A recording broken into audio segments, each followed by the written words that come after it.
아멘. 지난주까지 우리가 역대기서를 살펴봤었죠. 지난주까지 살펴봤던 역대기서의 마지막 장인 역대하 36장에서는요, 남유다가 기원전 586년, 586 이렇게 기억하시면 편할 것 같아요. 586년에 바벨론에 의해서 멸망을 당하고 또 백성들은 포로로 끌려가게 되죠. 바벨론으로. 그런 장면이 마지막 역대하 36장에 나오고 있습니다. 그런데 21절 말씀을 보니까요, 역대하 36장 21절 말씀을 보니까 남유다가 멸망당해서 백성들이 그 바벨론의 포로로 끌려가 70년 동안이나 노예 생활을 하게 된 이유를 말씀을 해주고 있는데요, 그 이유에 대해서 에레미야 선지자의 말을 빌려서 말씀을 해주고 계십니다. 한번 제가 읽어보겠습니다.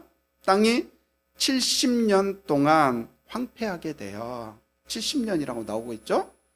그동안 누리지 못한 안식을 다 누리게 될 것이다. 그동안 누리지 못한 안식을 다 누리게.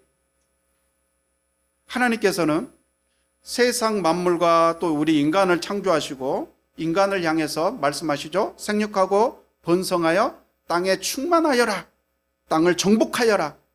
살아 움직이는 모든 생물을 다스려라. 이렇게 명령과 복을 주십니다. 그런데 하나님께서는 인간의 욕망이 끝이 없다는 것을 알고 계시죠. 인간의 욕망이 끝이 없을 거라는 것을 아시고 인간이 그 창조 세계를 관리하고 돌보는 데 있어서 잠깐 멈춰서서 스스로를 돌아보기도 하고 또 한숨 돌릴 수 있는 그런 시간을 갖도록 하나님께서 명령을 하셨어요. 그래서 하나님께서 만들어 놓은 장치가 있는데요, 첫 번째는 안식일이라는 장치를 마련해 두셨습니다. 두 번째는 안식년이라는 장치를 마련해 두셨고요, 세 번째는 희년이라는 장치를 마련해 두셨습니다. 안식일은 일주일 7일 중에 마지막 7일째 날을 안식일이라고 하죠.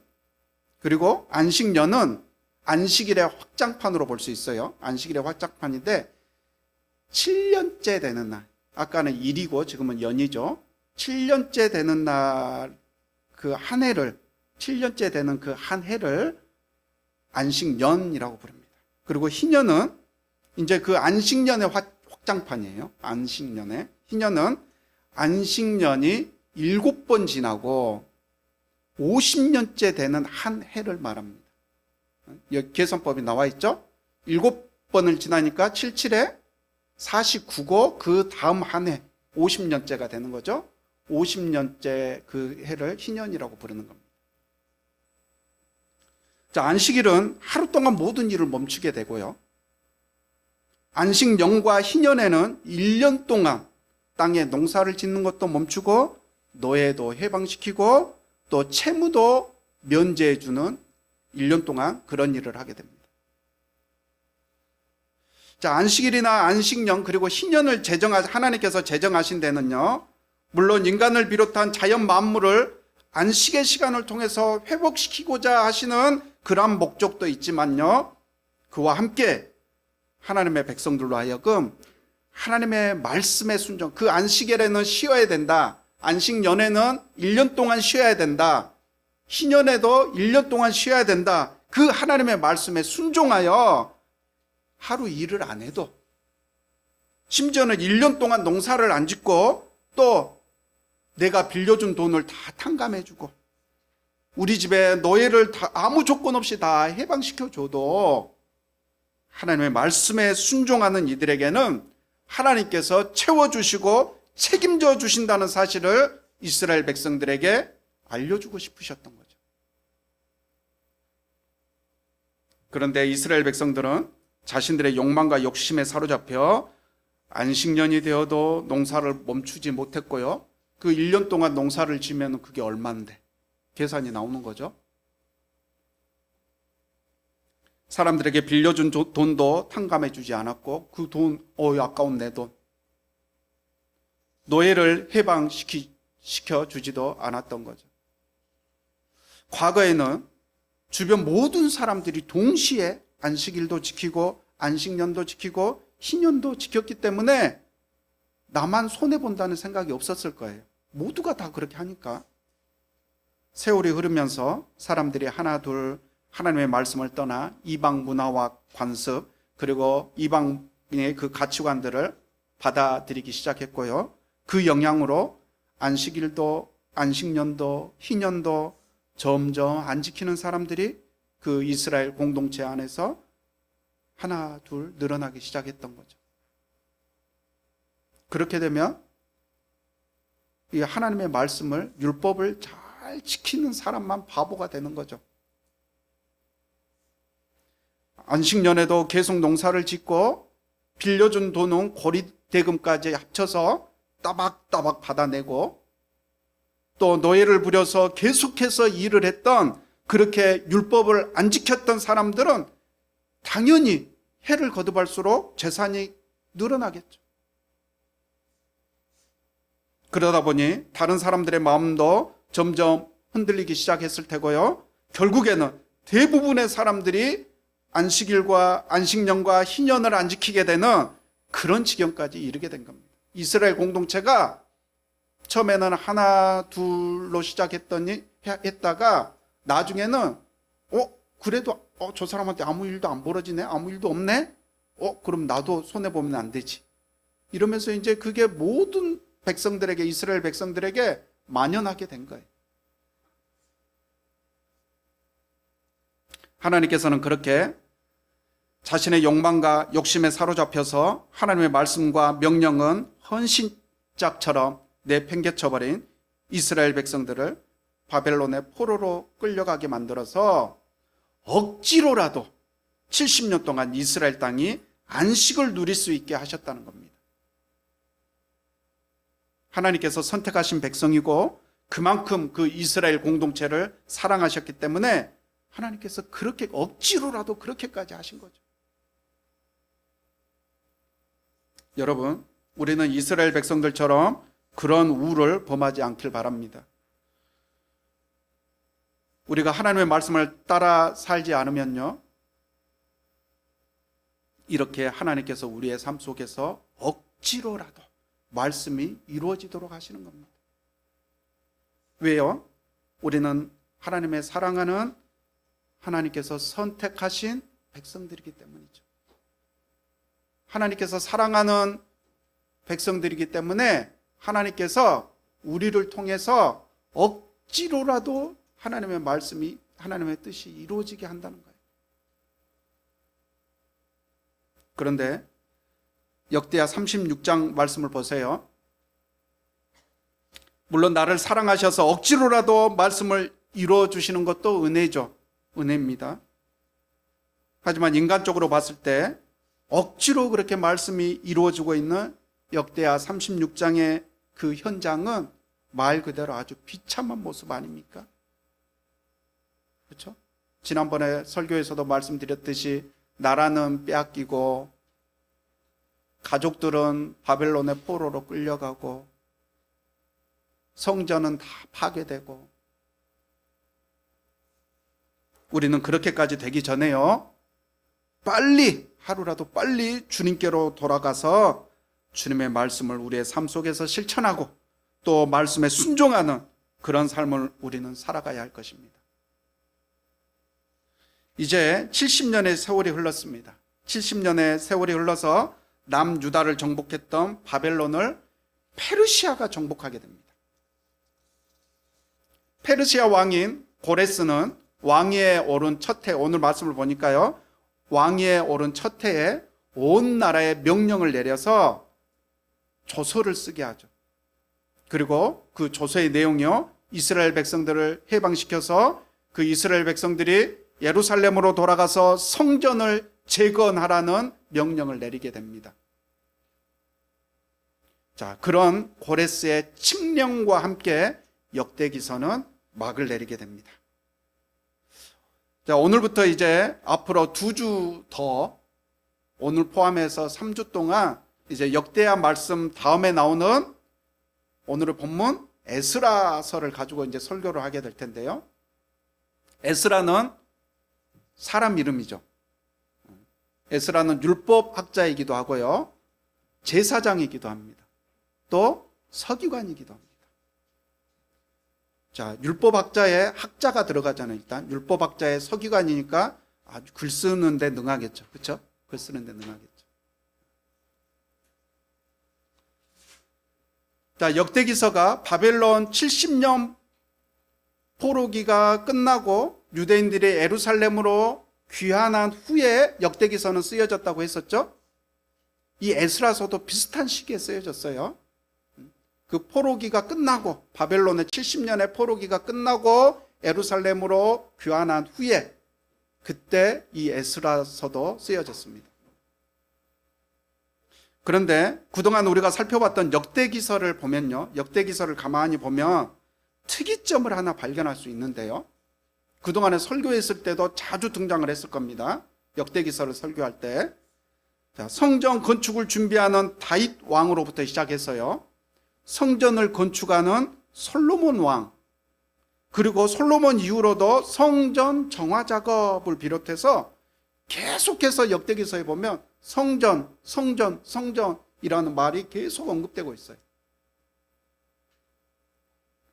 역대기서의 주제를 성전의 건축과 성전의 회복이라고 해도 지나치지 않을 텐데요, 역대기서의 마지막, 오늘 아까 제가 말씀드렸던 역대하 36장 그 결론 부분에서도요, 페르시아의 고레스 왕이 유대인들에게 예루살렘으로 가서 하나님의 성전을 재건하라는 명령을 내리는 장면으로 끝이 나고 있고요.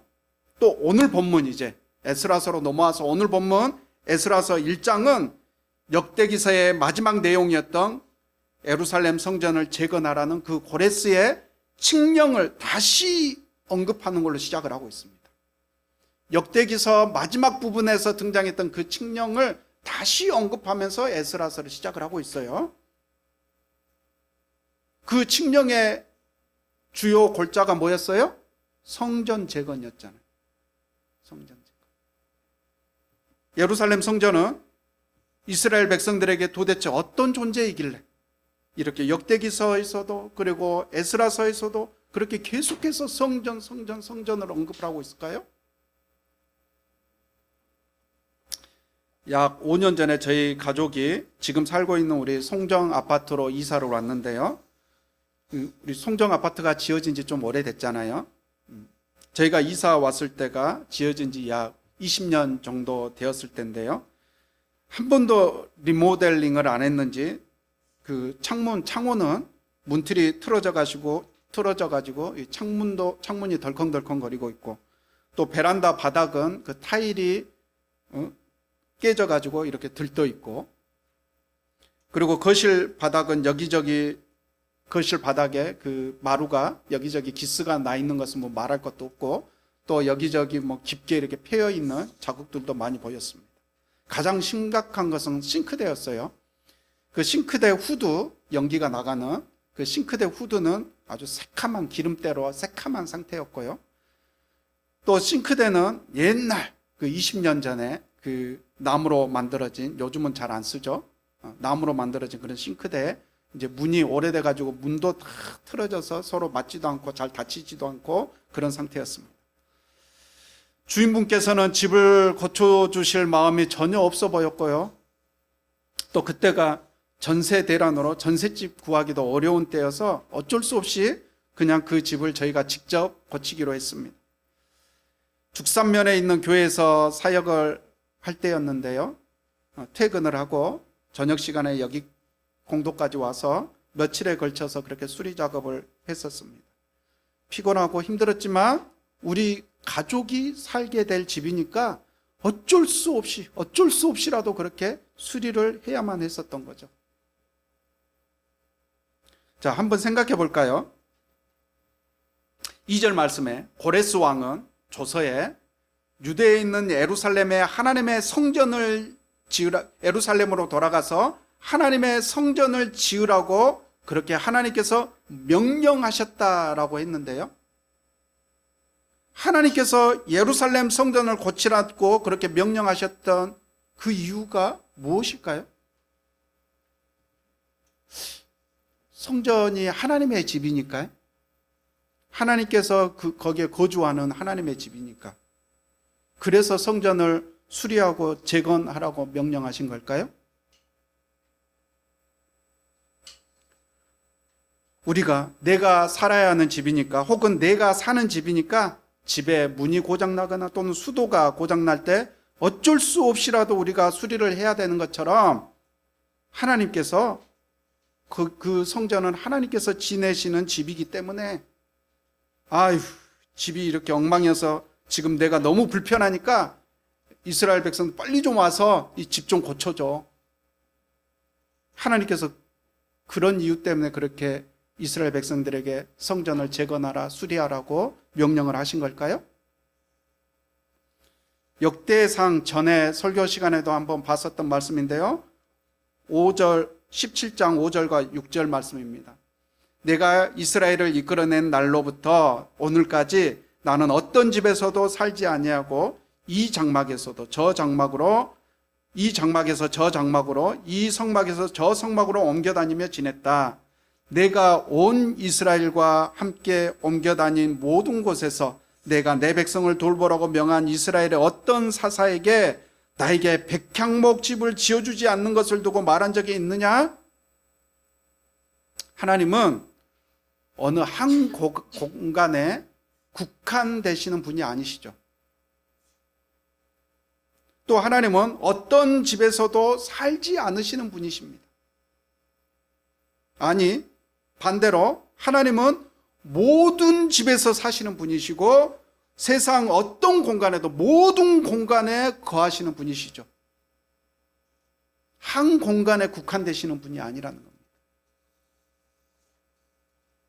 그렇기 때문에 하나님은 당신이 살기 위해 화려하고 멋진 그런 집을 지어달라고 그렇게 요구하시거나 명령하시는 분이 아닙니다. 하나님께서 솔로몬에게 성전 건축을 허락하셨던 것은 이스라엘 백성들이 그 성전을 통해서 하나님을 기억하고 하나님께 예배하며 오직 하나님을 중심으로 하는 그런 언약 공동체가 되기를 원하셨던 거죠.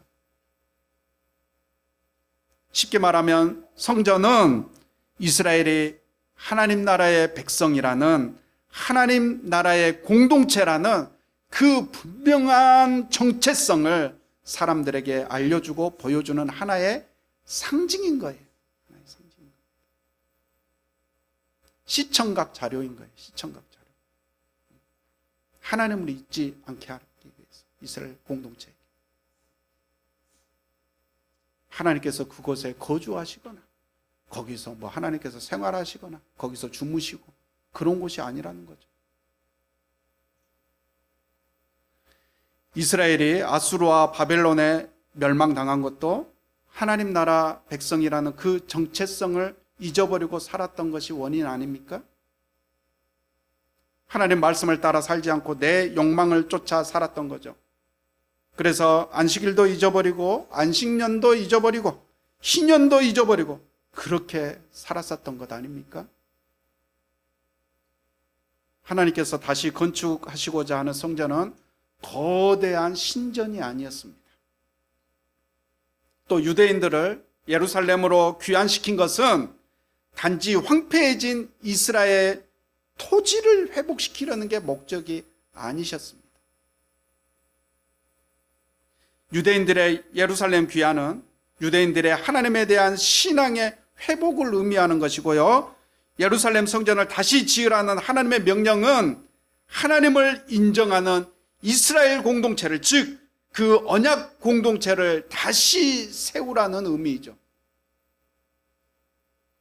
거대한 신전이나 강대국을 세우려는 게 하나님의 목적이시라면 굳이 그렇게 지지리도 말도 안 듣고, 우리 자녀분들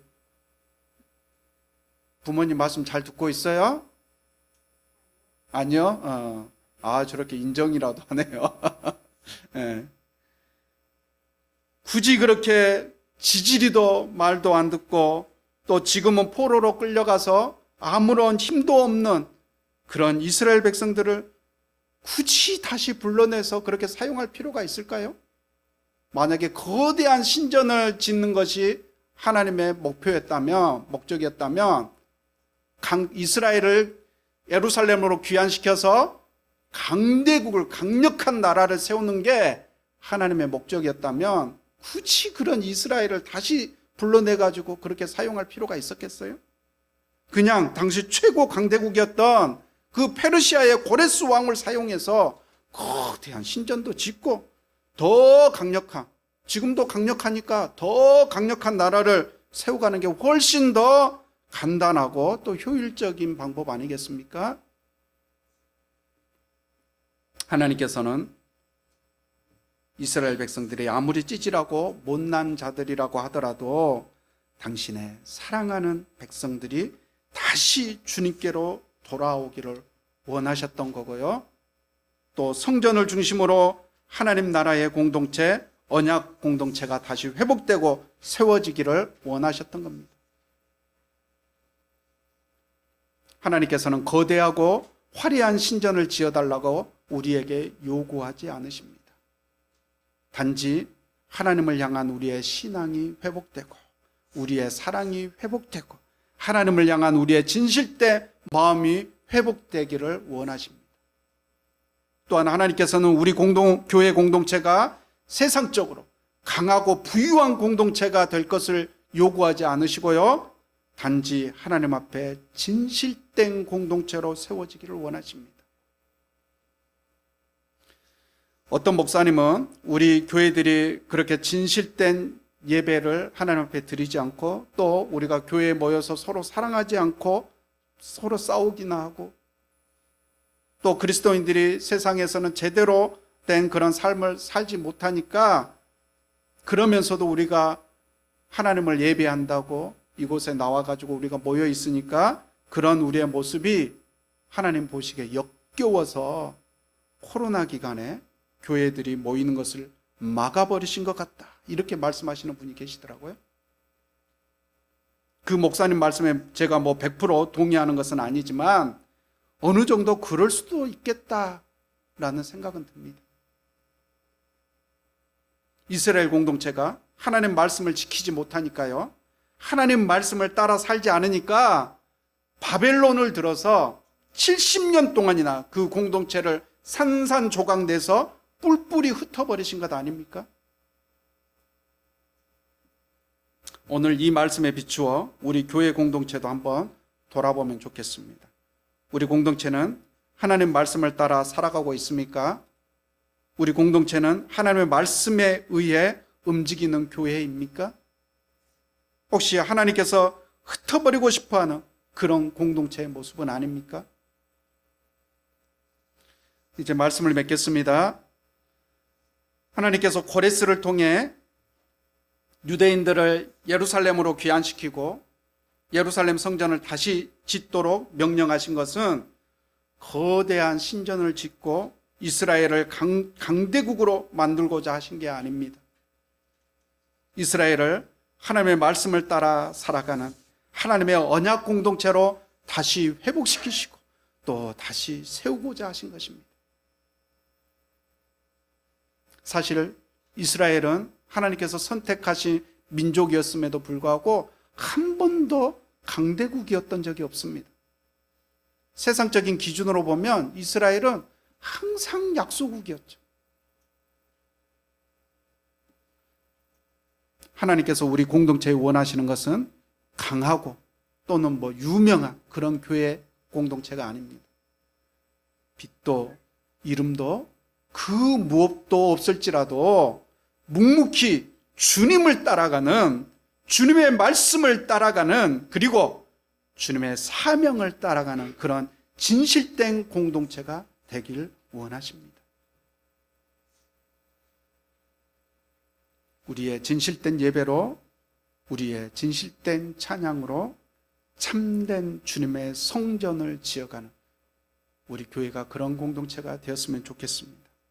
또한 우리가 어디에 있든지 오직 주님만 높이고 또 이 땅을 치유하는 우리 교회가 그런 공동체가 되었으면 좋겠습니다.